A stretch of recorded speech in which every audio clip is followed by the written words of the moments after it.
Hey, it's Cynthia with Supplier Community. We are here for another edition of the Friday Insider, and today we want to take a little bit of a diversion. I've got Josh Irwin from Arkansas One Media. He's also our camera guy, our editor, you have a title. What's your title with us? I think the title that I have is video producer. That's Video. at least that's what I put on my LinkedIn, so maybe that's what I am. I think that works. I don't know. I'm not big on titles, but I guess that in the real world, we kind of need them. So Josh does all of our video stuff, and you may not know this, but we are a completely remote team.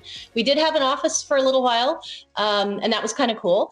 And that went away. So now we are all scattered to the four winds, and that happened back in November, well before the situation that pretty much everybody is dealing with right now. And Josh and I just kind of want to share the supplier community work from home strategy and kind of give you guys some insight into how we made it work long before it was cool. And really, we did have the, as we called it, the Supplier Community HQ, but not much has changed for me because, you know, most days you guys really wouldn't be there anyway. You'd come in for meetings and maybe a work day, a couple days a week, and then a lot of the work that we did was already remote, and then or I'd just be in the building by myself. So, you know, whether it's being in a old building by myself or being in a closet by myself, I guess that there isn't a whole lot of difference there.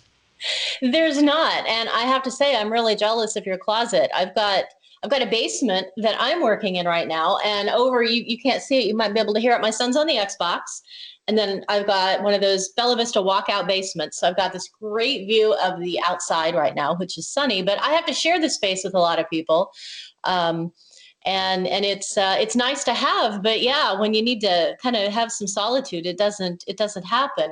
And I think that's where a lot of people are right now, trying to work with other people in the house. My kids are old enough, and I'm just like, I'll do this. I'll be like, go, go, go. And they like sneak out and close the door, and it's all good. But your guys are younger. What are you doing right now to cope with younger kids in the house while you're trying to work? Well, I found that to be one of the really endearing parts of all of this. I set up this particular thing here in the closet right about as the quarantine began, and you know it's sort of a joke that this is my escape pod or my, you know, bomb shelter or whatever. There have been a few different names that have been given to it. You've been calling it the closet command center. Another friend of mine called it the closet of solitude, and I've kind of always sort of been like that.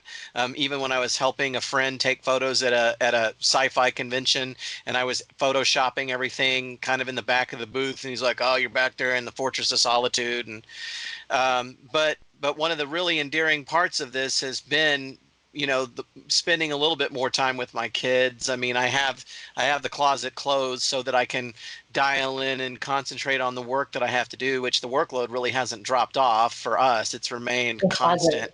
It has. We're pretty committed to what we're doing, and we feel like that what we're doing is going to be even more important when we come out of this. And but there have been a few times that my kids have breached my security, so to speak. And there was a point the other day where all three of them ended up in here, and we were playing games on the computer and taking photo booth photos. And it was just a really, really fun time to be able to spend with them. You know, I'm a practitioner of mixed martial arts. I train at Meta Martial Arts in Fayetteville. We obviously can't go do that right now. So we've been doing virtual classes with Zoom, and my daughter's done a couple of the classes with me, and Oh, been that's cool. really fun. I would say the most shocking thing, that's I guess not so shocking, but the most interesting thing so far is finding my son playing in the toilet. He's two. And that's the 2-year-old, yeah. Yeah, he's 2.5, and he's very different than the other two kids. The other two kids have always been really quiet, really introverted, really reserved, whereas this one's really outgoing and rambunctious and gets into everything. And so he's been a huge adjustment for us. But you know, in some ways, this has been actually really productive. There aren't a lot of distractions. You know, you don't like, oh man, I'll stop and go to Taco Bell, or I'll, you know, go walk around the mall or something. I've been able to just really dial in ever since this has been a thing, and I've actually gotten a lot of work done because of it. I have to absolutely agree. The inability to leave the house has really cut down on the distractions. But I don't know if you can see my fingernails or not, but I've been digging and planting and making my back deck and my front flower beds ready for spring. So that's my distraction. I know everybody needs a distraction or something to get away to, even when you're working at home, because it's too easy to just roll out to your computer in your pajamas and then stay there till dark. And that's not Yeah. healthy. And I've done that before, and I've done that a couple of times in the last week. And it's not healthy. You've got to stop and have some breaks. Otherwise, you're going to go crazy. For me, it's been sort of the two extremes of social isolation. It's been, the closet command center, which, that kind of thing I could hang out in all day. But the other part that's really helped me is the other end of the social isolation, where I've gone out into the woods and I've gone out into the trails near where I live, and I go way out where hopefully no one is, and I spend some time out there, taking in the fresh air, stretching my legs, having some time to get some energy out. And that's important for creativity too. That's a big part of creativity, is being able to do that sort of thing, and it's helped a lot. Having trails and having somewhere to walk outdoors close to where I live, that's been, kind of a godsend. I mean, I feel like we're very lucky in that, I do a lot of video editing. You do a lot of social media. This is a thing where right now we can do our jobs from a closet or from the couch. Um, you know, the only element right now that's really lost in what I'm doing is there's an artistry to shooting our content, to actually, producing it when we take the camera Mhm. out and we mic people up and we make it look really beautiful.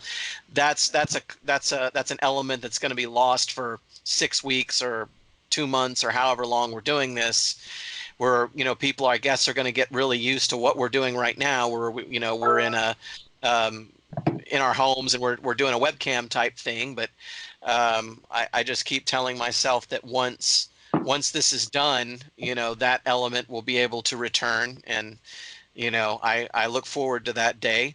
Who I feel sorry for is, the people that work at restaurants and things like that. I've seen more than one announcement on social media. Oh, we're closing the doors. Thanks for the memories. Had to lay everyone off, and it was really sad. And I worry about those types of things, and I don't know where that type of thing is going. I think a lot of supplier community people can do what we're doing. I Yes. know that I know that retail is an industry that's not shutting down for this. Mhm. Walmart's hiring more people, so is Target, Yeah. Amazon, because everybody. That's the one thing. That's the essential thing, is you got to have food. You got to be able to eat, and that's still probably how we're all going to infect each other with it. But um, Thanks for that shot of so joy there. I I'll mean, never eat again. it's gonna happen eventually. So, but so yeah, I mean, we're a lot of us in this industry are lucky that we can probably do a lot of things we do remote. That is really true. I would like to think that the vast majority of people who are getting pushed out of their service industry jobs can slide into, a position at Walmart or with Instacart, where they're delivering food or packaging food for OGP. Um, I think that you look at the numbers, and I mean, they're hiring so many people, and I would like to think in my Pollyanna world that, you either can get unemployment because you've been laid off, or you can slide into one of those Walmart jobs, and then maybe that will soften the blow. I don't know. I may be living in la la land, but I'm very grateful and feel very fortunate that we're able to do what we do, with very little, you know, I mean, it's 75-80% what we've always done. Yeah, and we were all talking earlier today about how OGP is the new revolution, and that's a thing that seems like it's perfect for this. That can minimize exposure. Hmm. It gives people the opportunity to just come in and come in and get out. And it's sort of like the online grocery version of carry out, Yeah. like you Yeah. go get your Thai food and you show up and Mhm. they put it in the window and shut the window and okay, you take it. You never looked at them. They never looked at you. You paid for it before you left your house. Exactly. And I think that's a So key thing, is paying with an app with yeah, your phone, so you don't have to use money or, touch the same thing someone else touches. That's going to be a huge thing that takes off now. yeah, and so that sort of thing is perfect for this situation, Hmm. or delivery, where somebody can just drop something at your door and they don't have to be exposed to you, and you don't have to be exposed to them. So, Exactly. we're in a situation where we don't know how long we're going to have to do this, and hopefully it's not as long as we think it's going to be. But and maybe ingenuity is the only way we'll get through it. We have options available to us that we've never had. And so at least it's hitting in a time like this where we can do this. I mean, I could have never recorded things like this remotely and worked like this 15 years ago, or it would have been hard 10 years ago.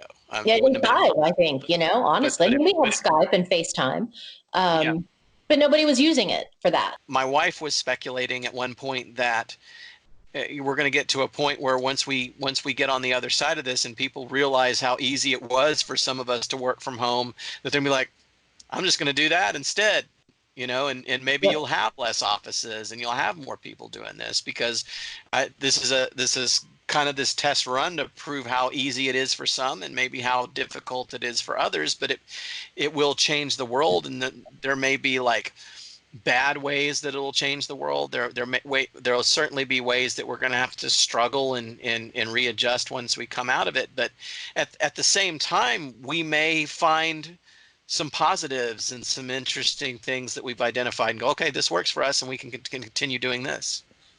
I think your wife's definitely hit on something with that. And another thing that I read in that same vein is it's interesting how quickly, when it needed to happen, we could make it to where people could work from home. It always said, well, we really need you here.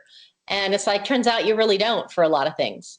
Yeah. And so that's gonna have far-reaching implications. I don't know if you saw the news, but like in Venice, they can see to the bottom of the canals now, the pollution, because they're all quarantined and isolated in their homes. You can see the bottom of the canals now. Because nobody's out there putting oil in it. Yeah.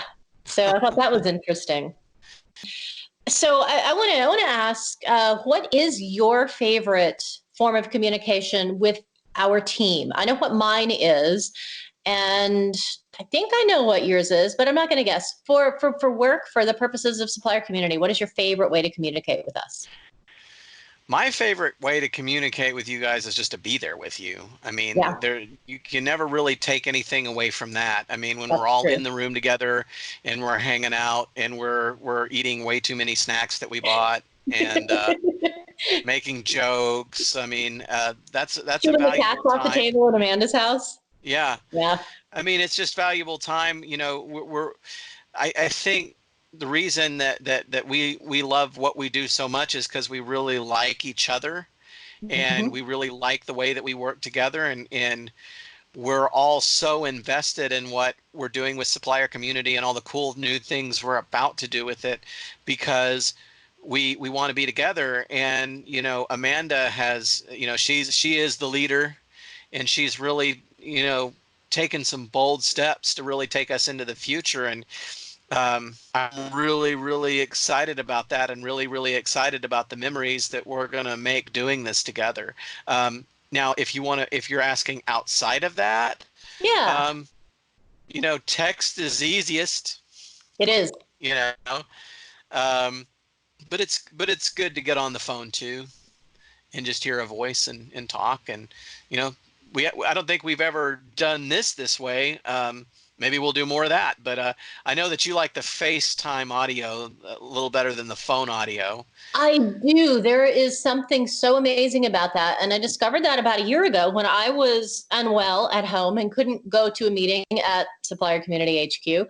And I called into Meredith, who's our creative director. And I'm like, put me on FaceTime audio so I can hear.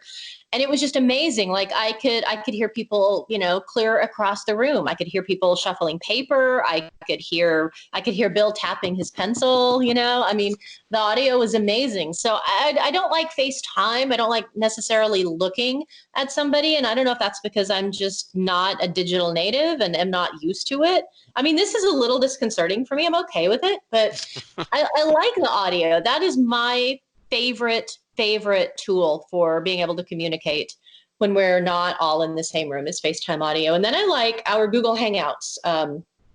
Not the on-camera part, but we text. We either type or we text, and that's easy. Like if I'm on the phone with somebody, or if Amanda's on the phone with somebody and she needs like, hey, can you email me this proposal real quick, or I need to know what we did for this, and then she has it and she can talk to somebody about that. So even though we're not in the same room, we are still all on the same plane, connected, doing the same things, and are able to keep each other informed on a moment's notice. I mean, instantaneously. Not even a moment, just instantaneously. We can slide over to somebody clear across town what they need to talk about, and that's important.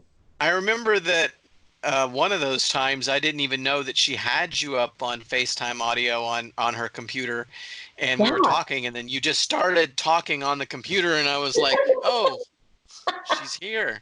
I would say just the last thing to cover on this is that, you know, we don't know how long this is going to last, but we do know that it's going to be weeks. We do know that it could possibly be months, um, and we do know that there's uncertainty on the other side about what the world's going to be like when we finally come out.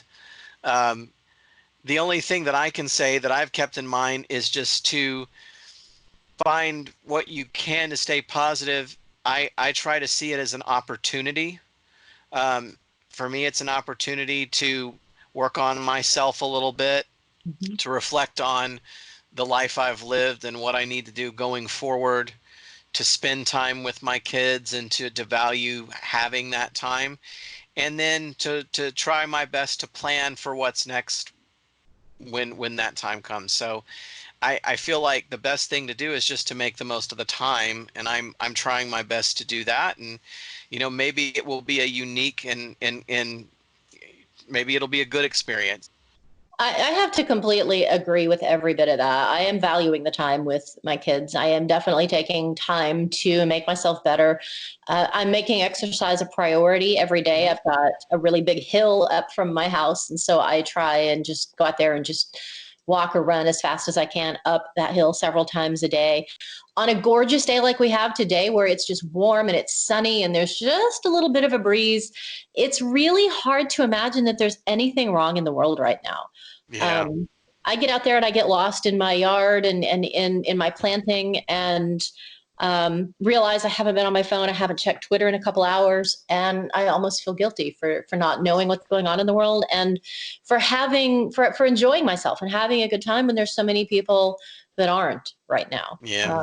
So that's kind of my struggle with that. I do feel bad about being okay when others aren't. I do hope this is an experience that brings everyone together, because right now it's pushing everybody apart. Literally. And maybe we're coming together in that we're pushing each other apart, as weird as that sounds. At least, you know, a lot of us are trying to do it, and we're trying to do it for to do what's best for everyone else. You know, no one wants to lock themselves in their house or whatever, but we're doing it because we don't want people to die, and we don't want to make other people sick, and we're all doing it for each other. So maybe, you know, when we do come out of it, it will take all of us to turn it around. So Yeah. I do hope that, like you said, that's what happens. Trello is an amazing tool to use to keep everyone connected when you don't have a whiteboard, because we're used to having a big whiteboard behind us and stuff to write on. Yep, And we it's don't true. have that. So that's a good tool to use if you're It's the not. digital whiteboard. It is a digital whiteboard, and you can put all sorts of information and a checklist, and you can set it up to where people will send you a reminder. So I'm glad that you took time out from the Trello checklist to have this conversation. And you know, I don't know. Do you think that there's a need to direct people to our website, Supplier Community, right now, or should we send people to our YouTube channel to collect more information and to connect with people? Well, I'm those are thinking let's two. send them to Those are YouTube. yeah. They're you know, the YouTube channel is great. If you're watching this, you're there already. Mm-hmm. So take the time to look through what we've got. It's a wealth of stuff. It really is. It's 2 years worth of great content that we've gathered Mm-hmm. from experts in the retail industry. It's relevant for retailers and supplier teams and service providers. We've got an opportunity to really help people. Once we do get back on track, we're going to connect everyone to the experts and really help set things in motion. And so lots of great resources if you go to our website, supplier.community, or if you stay on our YouTube channel and smash that bell and Smash all that that great bell and stuff. subscribe, and yeah, Yeah, or subscribe on this corner, or subscribe. I don't know where it'll be. Let's see. It'll be on this corner. Subscribe. it'll be on one of the corners. And we've got a podcast. We got a Yes. podcast that we do regularly, that Mm-hmm. if you got a long drive or if you're shut in for a long time, you can listen to the podcast while you're painting your wall or, working on your potted plants or whatever it is you're doing. There's some podcast material there for you too. Absolutely, there is. Well, Josh, thank you for making time to appear on the Supplier Community Insider on the other side of the camera instead of just putting it together. It is absolutely the inside of the insider. It totally is, and I hope it's not too long before we're out in the field with a camera doing the real thing like we have been doing. I can't wait. Awesome. Hey, thanks so much. We'll talk to you later. All right. We welcome your comments below. Be sure to like and subscribe. Smash that bell and we'll notify you the instant we upload any new content. And to stay in touch with us 24/7, go to our website, supplier.community.